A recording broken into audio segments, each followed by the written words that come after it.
Eu sou Ana Lúcia Neves, 28 anos, e minha vida inteira se desenrolou sob o sol quente de Salvador, Bahia. Meus dias eram tecidos com o som dos atabaques, o cheiro de acarajé e a brisa salgada que vinha do mar. Eu era uma artesã, uma criadora de joias e amuletos, cada peça um pedaço da minha alma, da minha história e da rica cultura da minha terra. Minha pequena barraca no Pelourinho, entre as cores vibrantes dos casarões antigos, era o meu reino.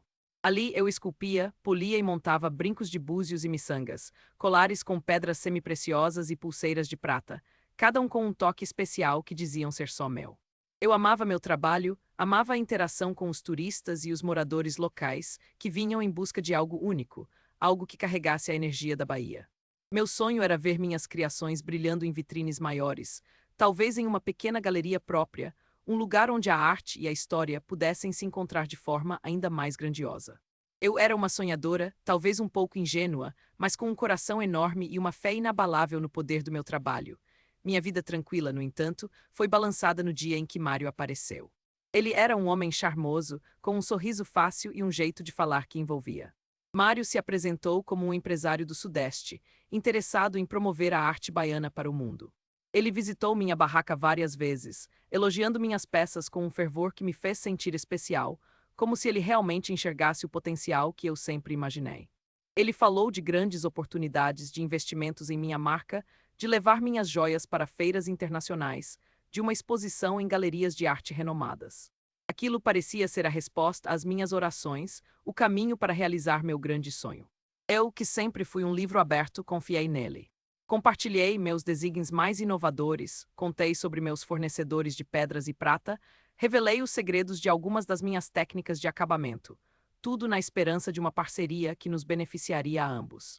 Mal sabia eu que aquele sorriso fácil escondia uma intenção obscura, e que o homem que prometia me levar ao topo na verdade planejava me derrubar e roubar tudo o que eu havia construído com tanto suor e paixão. Mário, o suposto salvador, estava se revelando meu maior inimigo, e o problema que eu tinha que resolver era como proteger minha arte e minha alma dele. No início, eu tentei dialogar com Mário. Percebi que ele estava começando a usar meus desígnios sem minha permissão, reproduzindo-os de forma mais barata e vendendo-os em outra barraca, um pouco mais afastada da minha, mas ainda no Pelourinho. Eu me aproximei dele com calma, explicando que aquilo não era o que tínhamos conversado, que minhas criações eram protegidas, que a parceria era para ser conjunta. Mário me ouviu com um ar de desdém, depois sorriu e me disse que eu estava exagerando, que aquilo era apenas adaptação de mercado e que eu deveria ficar feliz por ele estar espalhando meu estilo. Ele me fez sentir como se eu fosse louca, como se estivesse inventando coisas, me virando contra a minha própria sorte. Suas palavras eram venenosas, minando minha confiança. A situação só piorava. Mário começou a se aproximar dos meus fornecedores, prometendo-lhes grandes volumes de compra para conseguir preços mais baixos, enquanto, na verdade, ele estava apenas cortando minhas margens de lucro e me isolando. Ele também começou a espalhar rumores de que eu era difícil de trabalhar, que eu copiava desígnios de outros artesãos, denegrindo minha reputação cuidadosamente construída ao longo dos anos. Tentei buscar aconselhamento legal, mas os custos eram altos demais para mim, e Mário havia sido astuto em seus acordos verbais, sem deixar rastros claros de suas artimanhas. Ele até conseguiu me convencer a assinar um contrato nebuloso, que, segundo ele, era apenas um acordo de intenções, mas que na verdade me prendia em cláusulas que me impediam de vender minhas peças em outros lugares sem a aprovação dele. Eu me sentia encurralada. Mário tinha roubado minha ideia de uma coleção especial de peças inspiradas em lendas baianas, uma coleção que eu vinha desenvolvendo por meses, com materiais raros e técnicas que eu dominava com orgulho. Ele lançou a coleção como se fosse dele, em uma exposição glamourosa em um hotel de luxo, com meu nome mal mencionado em um rodapé quase invisível. As pessoas elogiavam suas criações originais, e eu via meu trabalho, minha essência, sendo aplaudida nas mãos de um farsante. Eu tentei falar com outros artesãos, buscar apoio, mas Mário tinha um poder de persuasão incrível. Alguns foram subornados, outros intimidados, e o resto simplesmente não queria se envolver, temendo a ira dele. A solidão me consumiu. Meus poucos amigos me aconselhavam a desistir, a começar de novo, a esquecer Mário e suas trapaças, mas como eu poderia esquecer o que era parte de mim? Chegou um momento em que Mário, usando uma cláusula obscura do contrato que me fez assinar, conseguiu forçar o fechamento temporário da minha barraca no Pelourinho. alegando que eu havia violado termos de exclusividade que ele próprio havia criado para me prejudicar.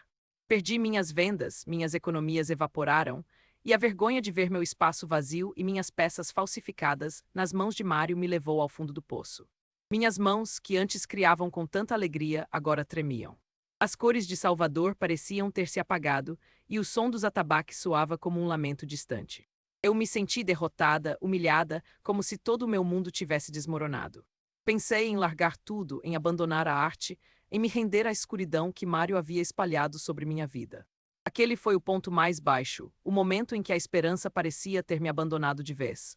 Mas a Bahia tem uma força que não se apaga facilmente, e dentro de mim, uma centelha de resiliência começou a brilhar. No fundo do meu desespero, lembrei-me das histórias da minha avó, da força das mulheres da minha família, da arte que pulsava em minhas veias. Eu não podia deixar Mário vencer, não podia deixar que ele roubasse minha identidade. Minha arte era meu sangue, minha alma. Eu precisava lutar, e lutar de um jeito que ele nunca esperaria. Mário era ambicioso, ganancioso e superficial. Ele se vangloriava de entender a arte baiana, mas nunca mergulhou fundo, nunca compreendeu a essência, as técnicas, o respeito pela matéria-prima. Foi aí que a ideia me surgiu, como um raio de sol em meio à tempestade. Eu criei uma nova coleção, uma coleção fantasma, como eu a chamei. Seriam peças incrivelmente elaboradas, com um nível de detalhe e complexidade que só eu e meus mais fiéis aprendizes conseguiríamos alcançar. Usei um tipo de prata especial, um segredo de família que Mário jamais conheceria, e algumas pedras raras que eu havia guardado por anos. O ponto crucial era que cada peça teria uma microassinatura, quase invisível a olho nu, uma marca que apenas um especialista ou alguém com o conhecimento íntimo da minha técnica poderia identificar. Eu sabia que Mário, em sua arrogância, tentaria roubar essa coleção também, especialmente depois que um amigo fiel disfarçado o informou sobre minhas novas e deslumbrantes criações. Meu plano era ousado e dependia de tempo e precisão. Mário estava organizando uma grande exposição, uma gala da arte baiana, em um salão de um famoso hotel 5 estrelas, para lançar sua mais nova linha de joias, que eu sabia que seriam minhas, coleção fantasma. Era a oportunidade perfeita para desmascará-lo diante de todos. Com a ajuda de Dona Cecília, uma velha e sábia ourives do Pelourinho, que sempre me apoiou e que Mário nunca conseguiu enganar, e de alguns amigos da imprensa local que confiavam na minha palavra, preparei a armadilha. Na noite da gala, o salão estava lotado de críticos de arte, compradores, turistas ricos e influenciadores. Mário estava no palco, sorridente, segurando uma das minhas peças mais elaboradas, um colar de prata e búzios intrincadamente trabalhados, proclamando ser sua obra-prima. Ele falava de inspiração, de sua visão para a arte baiana. Eu estava ali, em um canto, observando. Quando Mário começou a falar sobre os detalhes únicos do colar, Dona Cecília, com sua voz grave e respeitada, levantou-se e pediu a palavra. A princípio, Mário tentou ignorá-la, mas a presença dela impunha respeito. Ela se aproximou do palco com uma lupa em mãos e pediu para examinar o colar. Mário hesitou, mas não podia recusar diante de tantos olhos curiosos. Dona Cecília, com a calma de quem sabe o que faz, examinou a peça. Em seguida, apontou para a microassinatura que eu havia escondido, um pequeno símbolo que representava minha família, gravado de forma quase imperceptível. Ela explicou que aquela era a marca de Ana Lúcia, uma técnica secreta que só nós conhecíamos, e que Mário nunca poderia ter replicado de forma tão perfeita sem conhecimento profundo, ou seja, ele havia roubado as peças originais. O choque foi geral. As luzes dos flash dos fotógrafos se voltaram para Mário, que empalideceu, sua máscara de charme desmoronando. Os jornalistas, que eu havia alertado, começaram a fazer perguntas incisivas, mostrando documentos e fotos que eu tinha acumulado, provando que Mário havia registrado meus desenhos como se fossem seus e havia falsificado documentos para assumir o controle de minha barraca.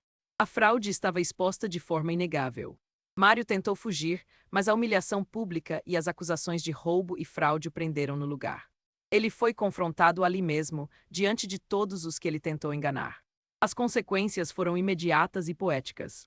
Os compradores que haviam adquirido as peças dele exigiram seu dinheiro de volta. Os críticos de arte que o elogiavam se sentiram tolos e ridicularizados e rapidamente o abandonaram. Mário perdeu tudo. Sua reputação, seus negócios fraudulentos desmoronaram e ele enfrentou ações legais sérias.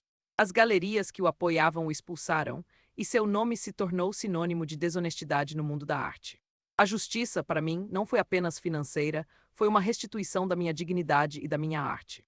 Eu fui recompensada com a admiração e o respeito da comunidade. Minhas criações agora eram vistas com novos olhos, não apenas pela beleza, mas pela história de luta e resiliência que carregavam. A vida em Salvador voltou a ter suas cores vibrantes, mas eu, Ana Lúcia, não era mais a mesma.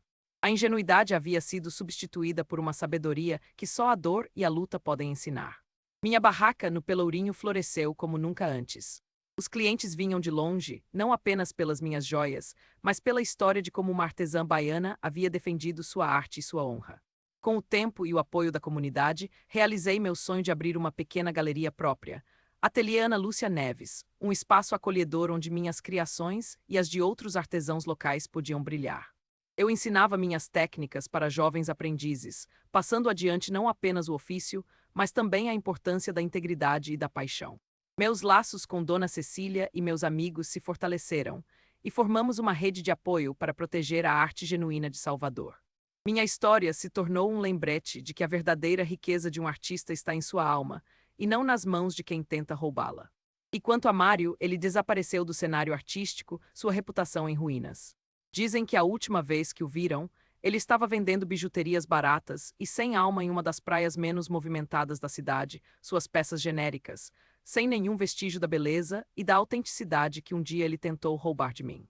Sua queda foi um lembrete sombrio de que a verdade, assim como a arte, sempre encontra um caminho para se revelar. E que o sol de Salvador, por mais que tentem encobrir, sempre volta a brilhar mais forte e mais intenso do que nunca.